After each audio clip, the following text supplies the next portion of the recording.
This video we're talking about poverty. قال علي رضي الله عنه وكرم وجهه: لو كان الفقر رجلا لقتلته. Poverty. Webster Dictionary defines poverty as the state of one who lacks a usual or socially acceptable amount of money or material possessions.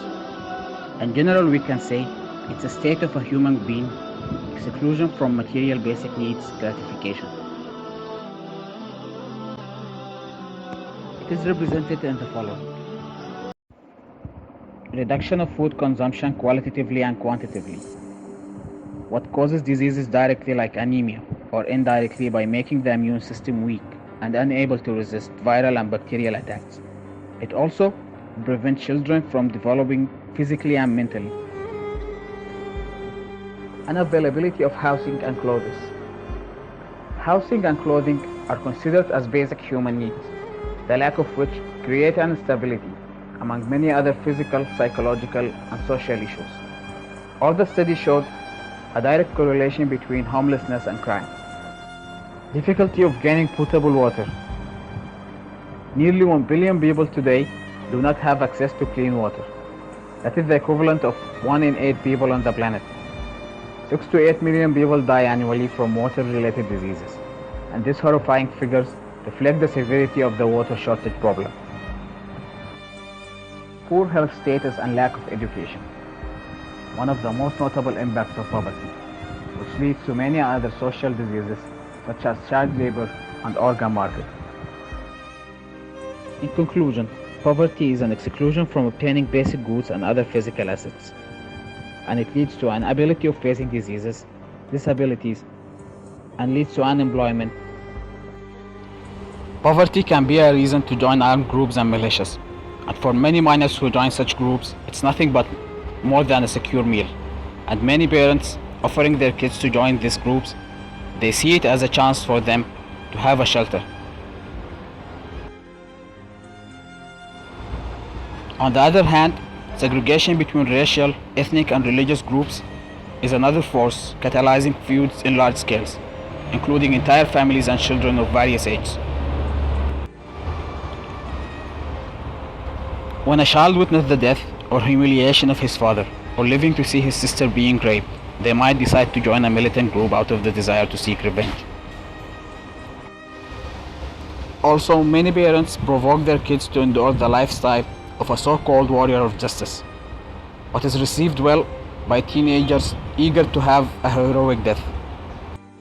All the previous reasons, along with the forced recruitment of children, made a child soldier a feature of poor areas.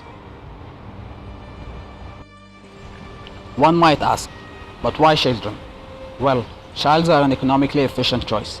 They do not consume as much as adults and never demand more than what is offered to them. They are also easier to influence, away from the effectiveness on the battleground, because they did not build a concept about death, what makes them very brave fighters. Child marriage or underage marriage is a formal or informal marriage in which children under the legal age of 18 are married. It is noted that most of those suffering from this practice are females, especially those suffering from a bad social and financial conditions. And in many cases, only one of the spouses is a child, mostly the bride, and that is due to the importance of virginity for the females. And the primary factor behind this practice is poverty, dowry, and social norms that accept child marriage. Additional flexibility of laws regarding this point.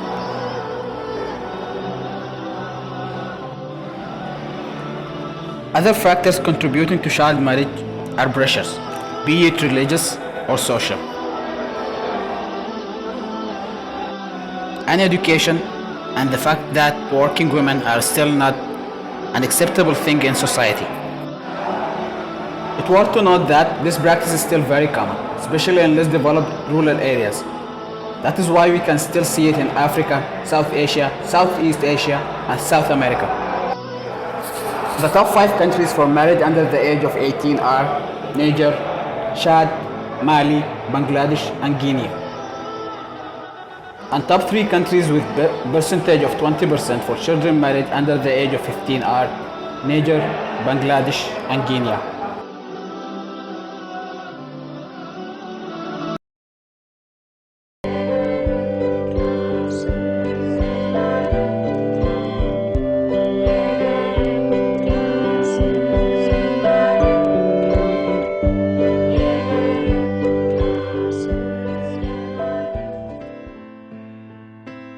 Let's assume that you've given $100 to a relief organization.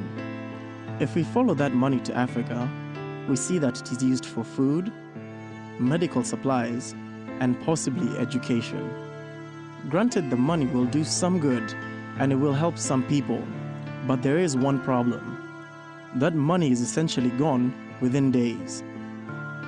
Okay, let's take that same 100 and pass it through a development organization that is operating under a microfinance model. When that money reaches Africa, it is given as a grant to a community-based organization. This CBO takes the money and divides it into several loans, and in an average time of 6 months, the money is paid back with 10% interest. Let's assume that the $100 has been split up into 2 $50 loans. In 2 years, your investment will have doubled.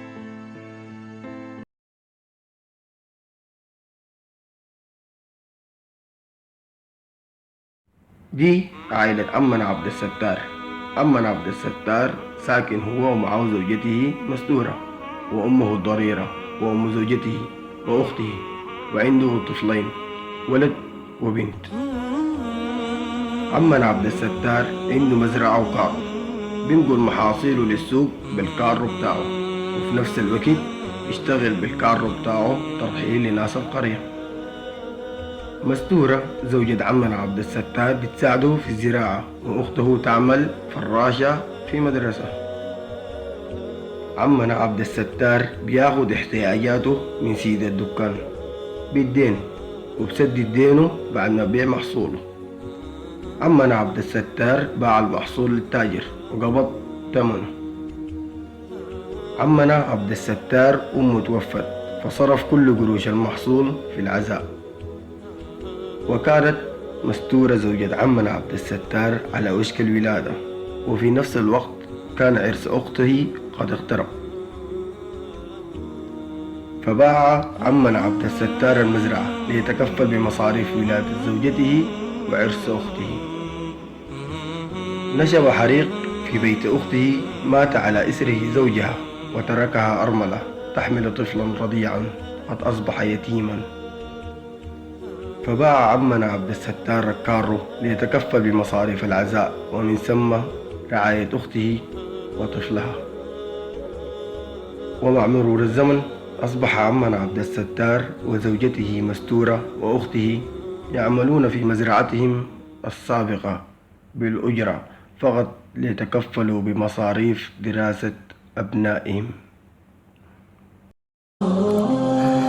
أصبحت حياة عمنا عبد الستار تعيسة جدا، حتى سمع بما يدعى بالتموين الأصغر، فذهب إلى أحد تلك المؤسسات وأخذ منه قرضا واستأجر به مزرعة وزرعها، وبذلك المال عادت حياته كريمة كما كانت، وأرسل أطفاله إلى المدرسة.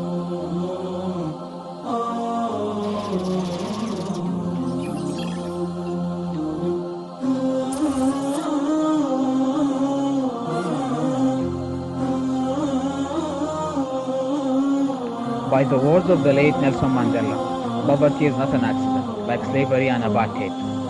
It's man-made and can be removed by actions of human beings.